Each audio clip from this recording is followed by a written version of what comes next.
Chapitre 1. La guerre des continents. Alors qu'un flash info apparaît à la télé, le présentateur John Kane va nous parler d'une info qui marquera tous les téléspectateurs. Bonjour et bienvenue en ce 12 février 2007. Un groupe terroriste a attaqué des colonies françaises en Arctique et au continent désertique. Suite à ces attaques, le président a décrété, je cite, en attaquant ainsi et en faisant des victimes civiles, nous ont déclaré la guerre. Après ces mots du président français, la FDF, notre armée, a été envoyée directement au continent arctique et au continent désertique.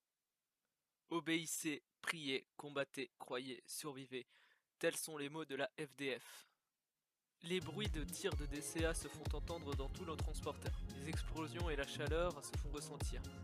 La tension se lit sur les visages des soldats qui équipent leurs casques. L'un d'eux, le soldat Gary Roach Sanderson, va effectuer son service.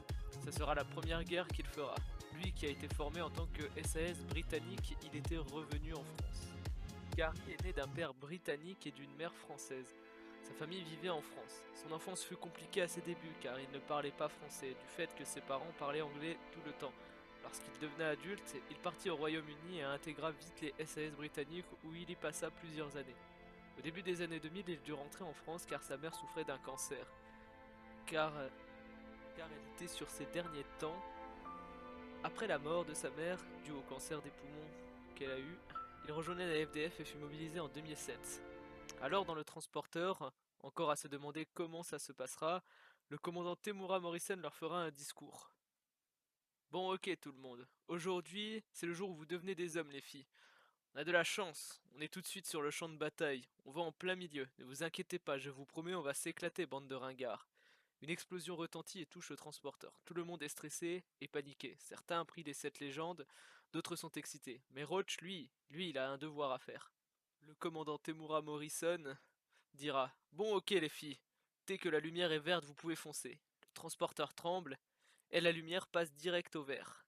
De la fumée sort des immenses pompes qui descendent, et là, devant les yeux de Roach, l'immense champ de bataille.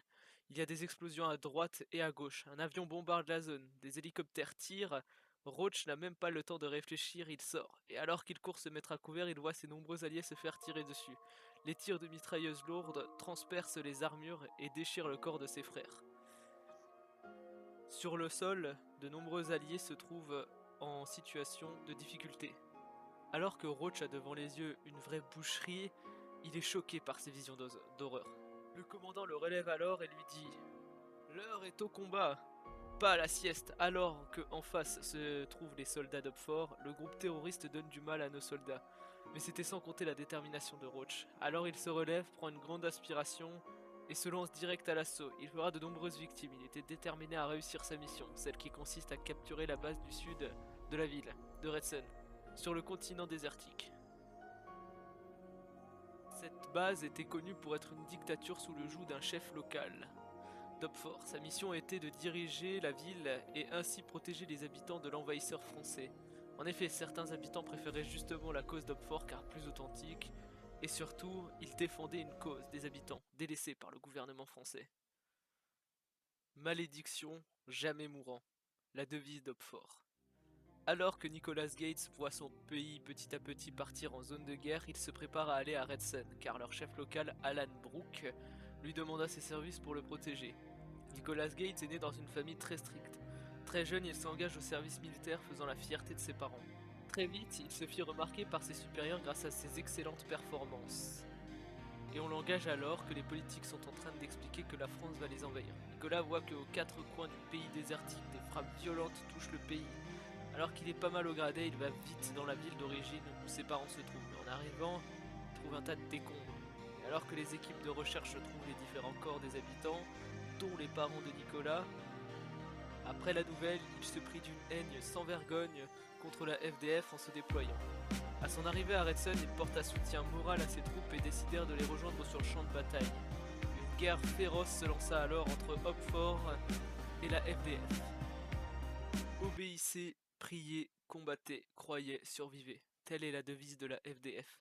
Après avoir subi de lourdes pertes des deux camps d'Hopfort, parti alors, mais la FDF arrive. Ils sont accueillis sous les huées des habitants. En effet, la FDF n'était pas vue d'un bon œil, ceux-ci étaient plus vus comme des envahisseurs. Et cette attaque leur prouva que la FDF n'était pas digne d'être leur politique. Roach était sous le choc. Jamais il n'avait vu l'armée se faire huer, alors qu'il venait pour les sauver, mais alors qu'il marche dans les rues, les affiches anti-France et anti-FDF étaient collées. Les gens avaient des pancartes sur les fenêtres, insultant la France, le pays qui leur vole des ressources et pille le peu qu'ils possèdent. Cependant, Roach réfléchit. Le commandant Temuera Morrison l'appelle et il le rejoint. Ensemble, ils parlent de la réussite de l'opération, mais aussi du nombre de soldats tombés sur le champ de bataille. Temuera lui dit alors: Roach, comment s'est passé tes premiers pas sur un vrai champ de bataille? Avant que tu ne me répondes, sache que je suis surpris par tes performances. Tu as été efficace au combat, ce qui t'a permis de survivre. Cependant, il ne faut pas nier qu'une bonne partie de l'escouade a été tuée en plein champ de bataille. Des braves hommes ont donné leur vie pour que nos familles et les familles françaises puissent s'endormir sur les deux oreilles. Nous sommes engagés et condamnés à voir nos frères d'armes mourir, voire même mourir nous-mêmes. Mais entre nous, j'espère en éliminer un max avant de mourir. Comme le dit notre dicton, survivez, bref. On a récupéré un soldat d'Opfort, on va le torturer pour avoir l'emplacement des prochains sites à attaquer, viens avec moi. Alors que Roach suit le commandant Temuera Morrison dans la pièce de torture, il vit un soldat assis sur une chaise. Le commandant ferme la porte et Temuera commence à le torturer. Le commandant lui dit alors: Alors, où est cette base? Voilà les mots du commandant, alors qu'il lui arrache les dents, et une scène de torture et de violence accablante et très très violente. Après une scène aussi gore, Roach demanda à sortir. Alors qu'il ouvre et referme la porte, il vomit par terre. Il entend les sanglots et les cris de douleur du soldat. Il se bouche les oreilles et prie les sept légendes pour que ça s'arrête. Mais après de longues minutes, Temuera sort et passe l'info à Te- il passe la porte, il n'a pas eu les infos. Il laisse les rats manger le soldat d'Upfort. Il mourut dans l'heure qui suit. Dégoûté et torturé par les visions du soldat d'Upfort, il garde le moral et dormit durant la nuit. Une fois la nuit passée, les soucis commencent. Les anti-FDF décidèrent de s'en prendre à l'ambassade de la France, en y jetant des cocktails Molotov et autres engins d'artifice, allant même à brûler les différentes voitures garées devant l'ambassade pour montrer leur combat anti-dictature française. Les policiers étant acculés par les attaques, les soldats sortirent. Et les habitants décidèrent de le filmer et l'envoyer sur internet pour montrer à quel point la France envahit les villes et attaque la population civile avec des militaires, pour garder l'ordre et la sécurité.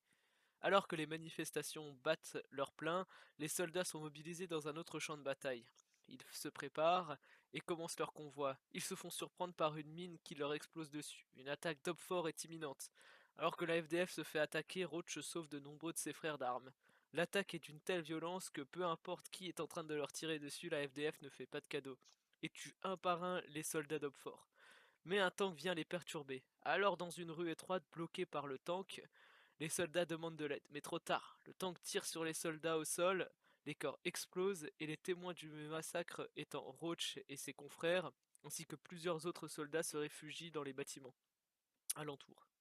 Perdus dans les bâtiments en ruine, ils avancent à l'aveugle. La radio se met à grésiller. Un homme parle. Il ne comprend pas, mais alors que le son s'éclaircit, un homme nommé Sam Striker parle à la radio.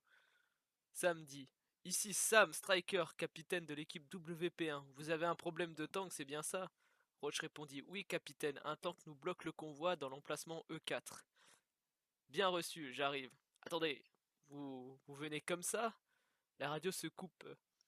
Mais alors qu'ils sortent du bâtiment, le tank se trouve devant eux, le canon dirigé vers l'escouade. Un homme avec une tenue de soldat sans casque arrive devant le canon du tank. Le tank tire, mais le tir est arrêté net par le soldat. Tout le monde est surpris. Le soldat est encore en vie. Et même mieux, il a détruit le tank à main nue. L'équipe n'en revient pas. C'est quoi ce délire? En se retournant, le soldat s'approche et dit qu'il s'appelle Sam Striker, et que c'est lui qui l'a contacté, car il devait voir le commandant Temuera Morrison pour une mission. Roach ne comprend pas, mais lui explique que dans l'attaque, ils ont été séparés. Alors Sam décide de se joindre à eux. Alors qu'ils marchent ensemble, personne ne veut parler, tout le monde reste silencieux. En effet, ce qu'ils ont vu était surréaliste. Comment un homme pourrait détruire un tank à main nue sans aucune blessure? Roche décide de sortir du silence et va dans le vif du sujet. Monsieur Strike, je veux dire, capitaine, que- comment vous avez survécu et détruit le tank? Sérieux, c'est totalement impossible, vous l'avez piégé ou quoi? Non, je suis un surhumain, envoyé par le général Frank Malcolm pour une mission confidentielle. Seul le commandant Temuera Morrison peut m'aider, explique Sam Striker. Quoi? Un surhumain? J'ai jamais entendu parler. Après avoir marché plus quelques heures, l'escouade accompagnée de Sam Striker rejoint l'escouade de Temura Morrison. Sam se présente au commandant et demande un entretien privé avec Temura Morrison. Il accepte et demande à Roach de l'accompagner. Au début, Sam était réticent, mais finalement, il accepte. Sam Strikers dit: Bon, écoutez, l'heure est grave. Un vaisseau qui contient toutes les données sur les surhumains, les tests ADN ainsi que la formule du sérum de surhumain a été attaqué par des pillards. Ces pillards les revendront à Hopfort. Pour la cause et créer des surhumains capables de combattre nos forces, je suis un surhumain. Frank Malcolm m'a chargé personnellement de le retrouver. Mais j'ai besoin d'aide, il faut que l'on m'accompagne. Temura répondit alors. Alors c'est donc vrai, les rumeurs? Je ne crois pas mes yeux. Par les 7 légendes, comment cela est possible? Enfin, je veux dire, y a que dans les films qu'il existe des super-héros. C'est un genre de fantasme. Mais vous, Sam, vous êtes la preuve que l'humanité va arriver à un stade d'évolution supérieure. C'est fantastique. Roach dit alors. Comment ça, des surhumains? Vous voulez dire que si ils vendent à Hopfort, on en aura des soldats d'Hopfort surhumains comme vous? À combattre, c'est un véritable cauchemar en puissance, il faudra stopper ça et vite. Monsieur, je me porte volontaire pour accompagner le capitaine Sam Striker. Sam dit alors: Toi, je t'apprécie déjà, je te prends avec moi. Oula oula, attendez vous deux. On est en pleine guerre, les effectifs manquent et chaque jour nous perdons énormément de soldats dans ce conflit. Je ne peux pas risquer d'autres pertes, il y en a déjà assez. Et oui, c'est important, mais comment se fait-il que nous devons y aller? Répondit le commandant Temura Morrison. Sam Striker lui répondit: Commandant, ne seriez-vous pas en train de discuter les ordres directs du général, j'espère? Le commandant Temura Morrison répondit: Non, absolument pas, capitaine, mais cependant nous avons une guerre à continuer. Sam prend alors conscience d'une chose: seuls les soldats sont le dernier rempart contre la tyrannie d'Upfort. Sam dit alors: Bon, ok, je vous accompagne lors de la prochaine opération, mais en échange je souhaiterais prendre Roach ainsi que 3 de vos soldats pour m'accompagner. Cela vous irait-il? Temura lui répondit: Oui, cela me va. Malédiction jamais mourante. Telle est la devise d'Opfort. Alors que des rumeurs se faufilent entre les soldats, une réunion d'Opfort a lieu pour comprendre ce qui s'est passé. En effet, Opfort a connaissance des différentes rumeurs et toutes sont fondées car alors que les soldats d'Opfort ne comprennent pas tout, le grand guide, celui qui a lancé la révolution et qui a créé Opfort, leur adresse une lettre pour tous les soldats, en leur expliquant qu'il faut continuer à se battre pour une cause juste et ainsi devenir une nation qui n'aura plus jamais de pays au-dessus d'eux, car telle est la liberté. Après un discours des plus incroyables et vivifiants pour tous les partisans d'Opfort, Nicholas Gates se voit redirigé en Arctique pour y combattre la FDF qui a une base ancrée là-bas. Après quelques jours, Nicolas arrive avec ses soldats, il prie les 7 légendes. Alors remonté à bloc grâce à la prière, il embarque dans un transporteur et atterrissent à l'extrémité de la base où ils vont être les premiers au front. Une bataille se lance. Les tirs fusées Hopfort maintenaient une sévère représailles. La FDF fut accueillie par l'avion de guerre le plus meurtrier de cette guerre. C'est l'avion de guerre le plus meurtrier et il s'appelait le Justifier, un bombardier lourd qui en un instant lança une pluie de bombes pouvant raser des villes entières. Après avoir bombardé la base en Arctique de la FDF, le premier portail était maintenant détruit. Ils avancèrent. Et après avoir pris plusieurs balles, Nicholas Gates s'écroule au sol. Alors que son équipe pense qu'il est mort, il se relève miraculeusement et continue à se battre. Il est blessé, mais avance. La FDF ne fera pas envahir si facilement.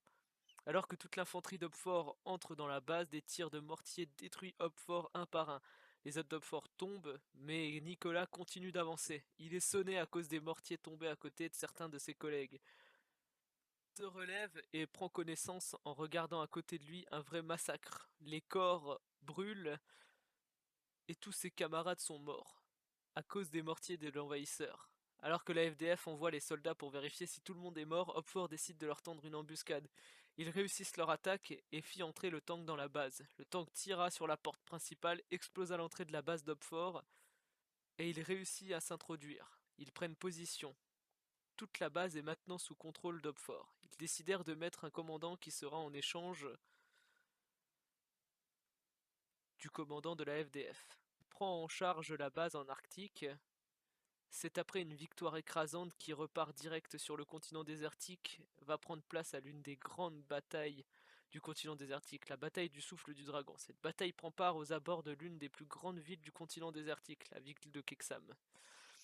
La ville était ni contrôlée par la FDF ni Hopfort, car elle tenait à rester indépendante. Mais Hopfort voyait une opportunité de pouvoir passer cette ville en une ville qui soutient Hopfort. Et la FDF voulait éloigner Hopfort pour montrer aux dirigeants de la ville qu'ils avaient besoin de la FDF pour combattre les terroristes d'Hopfort. Ainsi, la FDF aurait gagné le soutien d'une partie de la population. Mais alors que des extrémistes radicaux anti-Hopfort fit exploser un hôpital, les urgences ainsi que la police se retrouvèrent dans une situation délicate. Car pendant le remue-ménage, la FDF envahit sans plus tarder le côté nord de la ville. Mais alors que la FDF a réussi à prendre d'assaut le nord, Hopfort voit l'opportunité de montrer aux dirigeants de la ville de Keksam que leur bonne foi, et décidèrent d'une offensive directe au nord. Après plusieurs jours où les bombardements et les différents tirs de prise de position abîment la ville, certains habitants revêtèrent les tenues de combat d'Hopfort et de la FDF, ce qui créa un massacre de la population. Car les habitants portaient la tenue de la FDF se faisaient régulièrement attaquer par Hopfort, et inversement, ceux qui vêtirent la tenue d'Hopfort se faisaient souvent tuer par la FDF. Un bain de sang, la ville se retrouvèrent donc remplie de cadavres. Après avoir vu leur ville être réduite en cendres et en ruines, les dirigeants moururent dans un bombardement d'Hopfort. La FDF décida qu'il était venu le temps d'un croiseur interstellaire. Le croiseur s'appelait le croiseur de classe Venator, un croiseur qui avait été créé par BA Industries dans le but de cette guerre contre Hopfort, demandé directement par le général Frank Malcolm. Ce croiseur était le fleuron de l'aviation navale de la France. C'était l'un des plus grands vaisseaux jamais créés, et c'était directement pour la guerre des continents. Il bombarda alors les différentes petites bases d'Hopfort et le Hopfort se replia. La FDF dirigea enfin la ville de Keksam. Durant la bataille, le commandant Nicholas Gate fut touché par un mortier. Il avait l'air d'avoir subi un énorme coup, mais alors qu'on croyait qu'il était mort, il survécut. Cependant, cette attaque lui laissa une trace sur son visage ainsi que sur son casque, puisque son visage avait cramé à cause d'un mortier. Obéissez, priez, combattez, croyez, survivez, telle est la devise de la FDF. Alors que Sam et Roach sont sur les traces des données volées, Sam retrouva la trace du pillard, mais ceci n'était pas qu'une simple base. En réalité, il y avait un village. Alors que les deux se sentaient un peu perdus car ils pensaient que c'était une organisation qui était de mèche avec Hopfort, finalement ce n'était que des simples villageois perdus et appauvris à cause d'une guerre qu'ils ne comprenaient pas et qu'ils ne voulaient pas. À peine arrivé, un chef local apparut. Le chef local était un très grand sorcier, son pouvoir était de voir l'avenir. Il prévena Roach et Sam qu'ils devront attendre demain pour leur réponse, car demain une ombre noire apparaîtra et ce sera avec la FDF. Sam ne comprend pas trop au début, mais après la bataille de Keksam, les deux étaient fatigués. De plus, le village n'avait pas l'air menaçant. C'est alors que Sam et Roach se reposa le temps d'une nuit. Au réveil, il était 7h30, et en sortant, le sorcier les attendait. Il les accompagna à sa maison. Attendant cette ombre qui allait venir, il n'allait pas tarder à attendre longtemps, puisqu'un autre personnage arrive, se disant de la FDF. Arrivant au moment où le chef sorcier ouvre la porte, un individu vêtu de noir complet avec juste un masque blanc fait son apparition. Roach, surpris, commence à stresser, tandis que Sam bouillonne de colère. Il lui lance un coup de poing monumental. L'individu le stoppe direct. Roach, paralysé par la peur, ne bougea pas. L'individu en noir lui dit Tu n'as pas changé, Sam. Choqué par ça, Roach reprit ses esprits. En réalité, la personne qui venait d'arriver était l'un des agents les plus efficaces de l'agence Agent et connaissait Sam. Sam lui dit alors, en étant en colère, Pourquoi il t'a envoyé, espèce de gros agent de merde?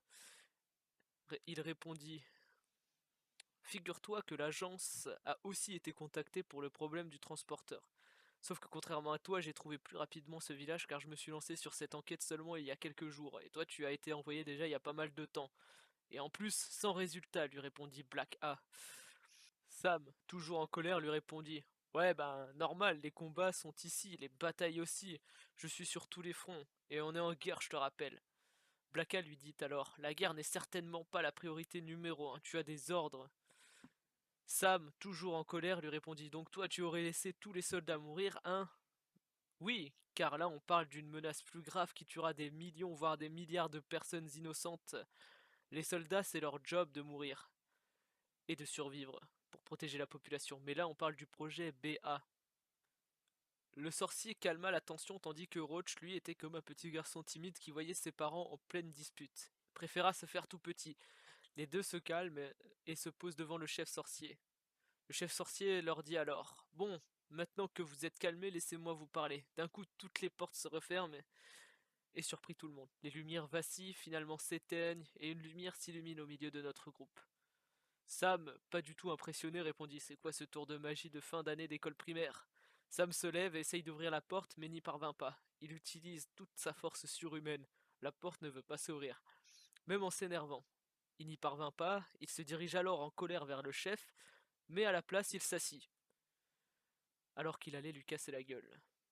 Tout le monde est surpris, mais le chef explique qu'ils sont dans une pièce spéciale et qu'ils ne pourront rien faire.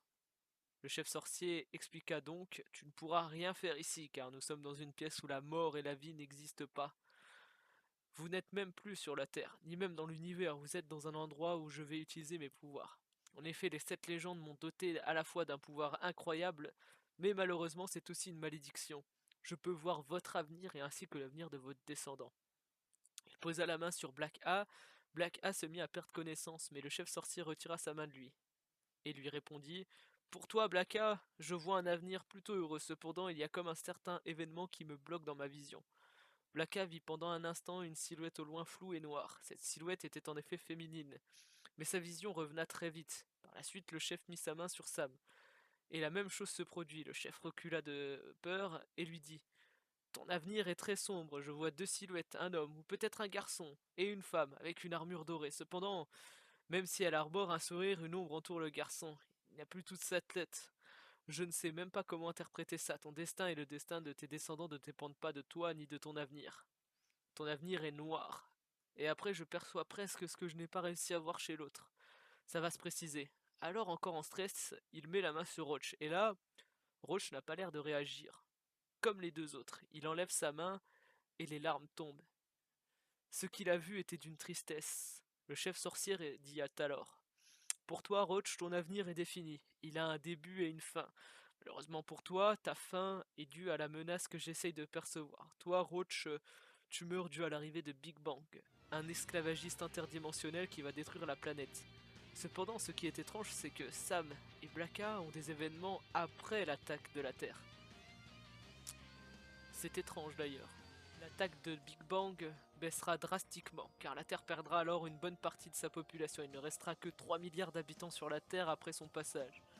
Vous tous allez au-devant d'une catastrophe universelle, et surtout maintenant que l'on a fini, vous aurez tout oublié. C'est ça la malédiction. Je vois vos avenirs, mais vous ne pourrez rien faire pour changer l'avenir car on ne peut altérer le futur. Alors que Sam et Blacka sont choqués par les paroles du chef sorcier, ce dernier se lève. Et là, tout le monde se regarde en se posant la question de ce qu'il vient de se passer. Car ils sont rentrés il y a à peine 2 secondes, en effet. Le sorcier a bien expliqué leur avenir à notre héros, mais le pouvoir du sorcier ne reste pas pour les autres. Mais le sorcier se souvient bien des avenirs, mais ne peut leur dire, car le futur est écrit et ne peut être changé. Sam dit alors: Bah alors, tu vas soutenir la FDF ou pas, le soi-disant chef sorcier? Le chef sorcier répondit: Bon d'accord, je vous fais confiance, la FDF sera en possession de ma ville. Bonne journée, messieurs. Après cette petite distraction, nos héros partirent en direction d'un avant-poste d'Opfort pour récupérer les informations sur le projet BA. En arrivant quelques mètres de l'avant-poste, il était protégé par une immense porte. Alors que Roach pense à un plan, Black A et Sam commencent à foncer et détruire les portes. Ils récupèrent en un temps record tout ce qui devait être récupéré, et par là même, ils en font une base pour la FDF.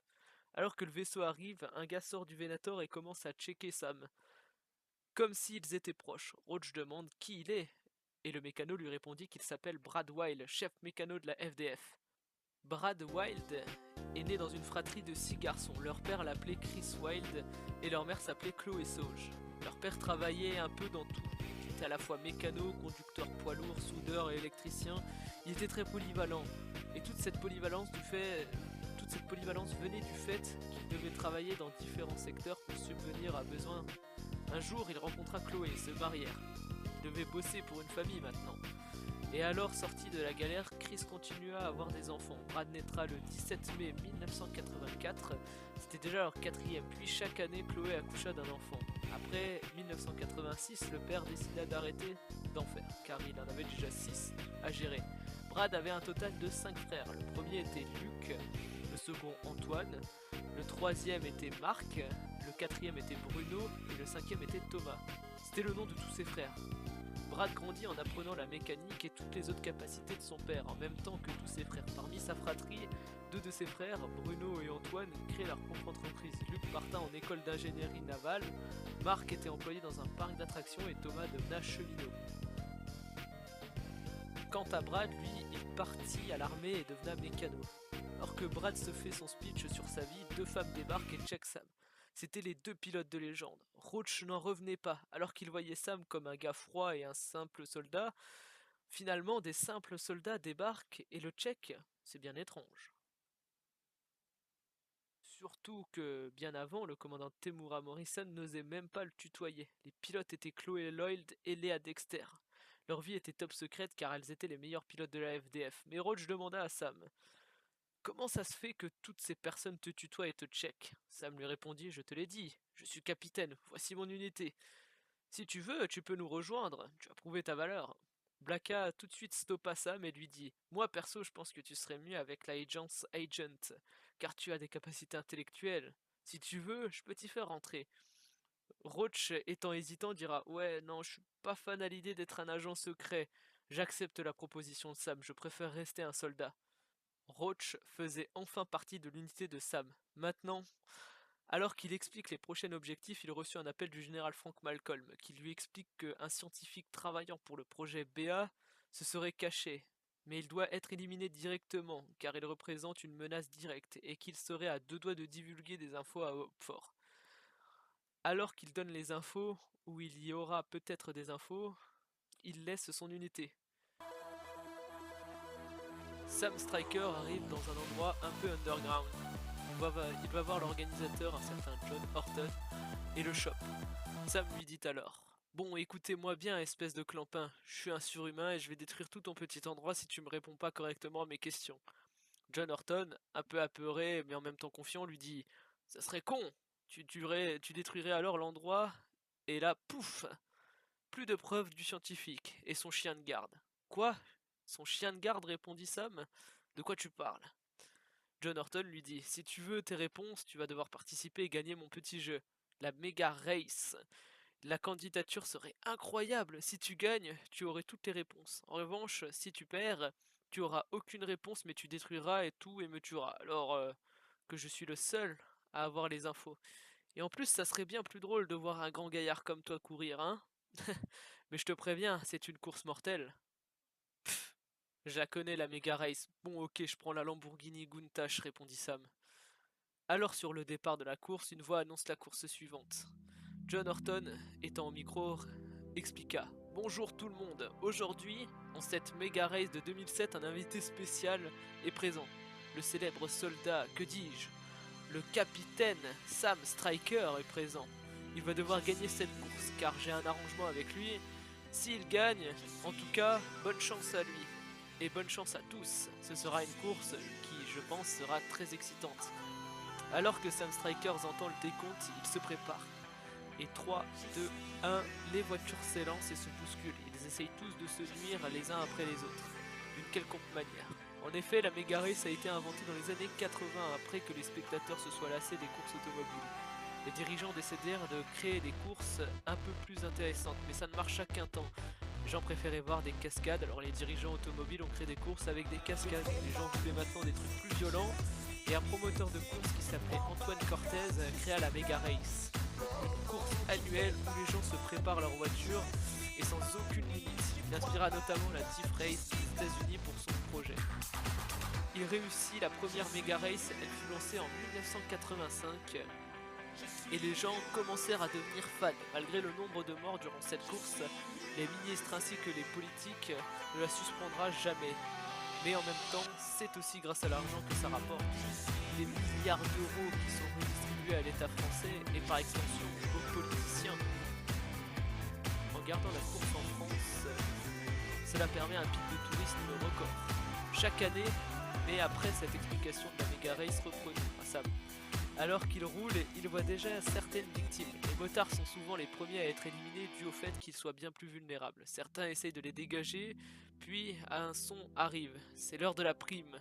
La prime est un événement qui arrive durant la course, où la personne qui a une prime se fait traquer par les autres participants. Le but est l'élimination complète ou la mort du pilote. C'est arrivé régulièrement, surtout en 2003, après que Juni Cortez eut une prime de 38 millions de dollars américains sur sa tête. Malgré qu'il fut clairement visé, il s'en sortit et réussit à gagner la Mega Race sur une tête d'enjoliveur. Mais revenons à la prime. John Horton expliqua dans le micro. Et voilà le moment que vous attendiez tous. On vient de m'informer que Sam Strikers a une prime sur sa tête. Montant exceptionnel de 197 11 982 euros sur lui. Alors bonne chance.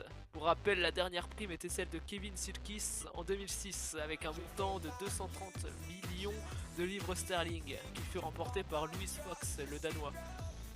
Alors que Sam entend son nom, il dut réfléchir à une stratégie pour sauver. Car certes la mort ne l'attend pas, mais en revanche l'élimination oui.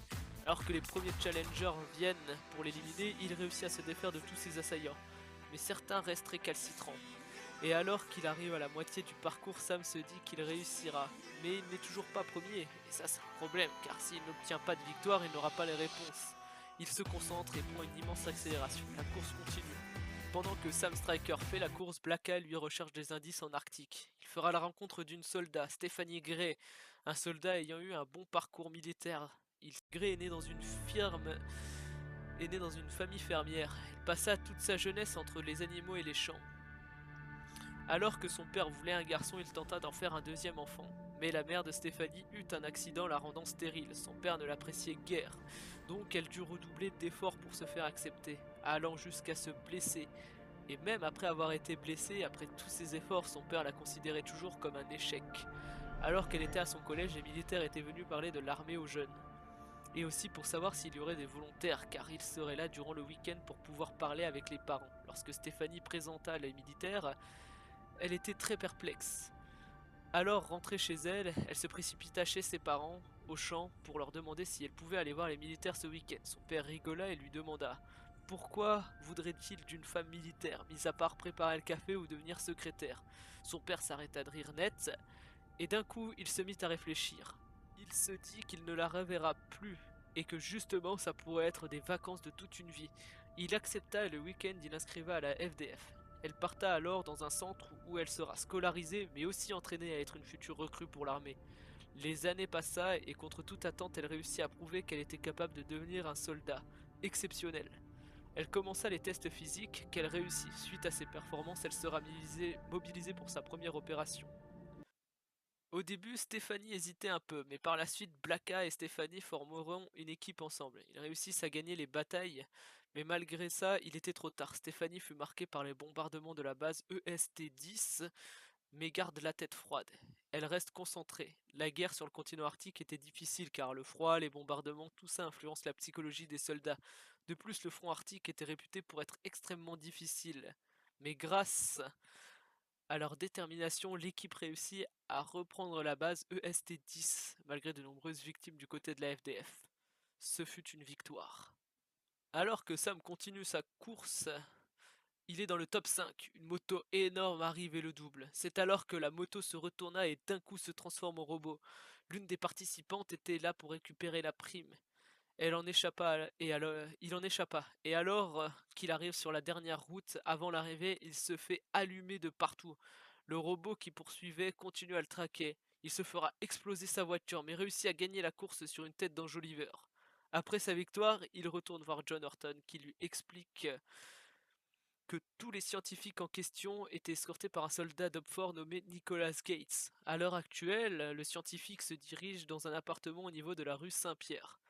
Alors que Sam arrive dans la rue, un groupe de robots débarque, y compris le robot qui l'avait attaqué pendant la course. Quelle ne fut pas sa surprise. Sam dit alors « Hein, 3 robots comme comité d'accueil, vous pensez que ça m'arrêtera ?» Un certain Benjamin Benoît lui dit alors « Je m'appelle Benjamin Benoît, et mon groupe et moi sommes venus pour la prime. » Sam, alors avec le sourire aux lèvres répondit: Vous êtes en retard, la course est terminée, mais peut-être que vous protégez ce scientifique, vous êtes Dopfort, c'est ça? Benjamin Benoît lui répondit alors: Hopfort, pff, n'importe quoi. On est juste là pour l'argent, ta prime est très élevée. Les robots l'attaquèrent. Mais après un combat bruyant, il sortit du combat vainqueur. Mais il vit le scientifique et le soldat partir. Il les poursuiva alors, mais se fait choper par d'autres soldats d'Hopfort. Alors encerclé, il prit 2 pistolets et commence l'affrontement. Il tua toute l'escouade et poursuit le scientifique accompagné de son garde du corps. Les deux rentrèrent dans un immeuble, alors que Sam rentre aussi, il se fit assommer par un gaz qui l'endormit. Il se réveille alors d'un coup. Il est attaché sur une chaise. Malgré ses pouvoirs, le scientifique lui avait injecté un sérum qui annule pendant un court instant l'ADN surhumain. Mais Sam est complètement sonné. Le scientifique se rapproche de lui et lui dit: Alors Sam, bonne sieste? Sam, alors encore dans les vapes, répondit: Vous m'avez fait quoi là? Le scientifique répondit alors: Rien, juste un petit cocktail d'anabolisant et qui annule tes gènes surhumains. C'est fascinant, tu es conscient que tu es une prouesse incroyable de la génétique. Honnêtement, tu as tout, tu ne vieilliras pas, tu ne peux pas tomber malade, tu gardes le même physique pour toute ta vie. Et en plus, tu es immortel, tu ne mourras jamais, peu importe ce qui t'arrive, tu es un Superman. Mais sans aucune faiblesse. Même le sérum que je t'ai injecté ne fonctionnera plus après. Sam, alors encore sonné, lui répondit: Pourquoi tu me dis tout ça? J'aurais juste à attendre, et je pourrais tuer tes compagnons et te capturer directement. Le scientifique lui répondit: Eh bien, car tu as besoin de moi. Si je te dis que tu as une famille, tu me crois? Sam, surpris, lui dit alors: Quoi? Arrête de me raconter tes conneries, je le saurais si j'en avais une, mis à part mes parents. Le scientifique lui dit alors, en se rapprochant: Allez Sam, souviens-toi, tu as 2 enfants, un garçon et une fille, tu es marié, souviens-toi. Alors que les mots du scientifique traversent la tête de Sam, il repense à plein de choses. Il a des visions. Sam crie alors: Non, impossible, je me sens bizarre. Alors que Sam est troublé et en plus il a la tête qui tourne, il a mal à la tête. Ses souvenirs viennent à lui, des visages, des mots, puis des phrases. Et là, il ferme les yeux et un énorme flashback apparaît devant lui.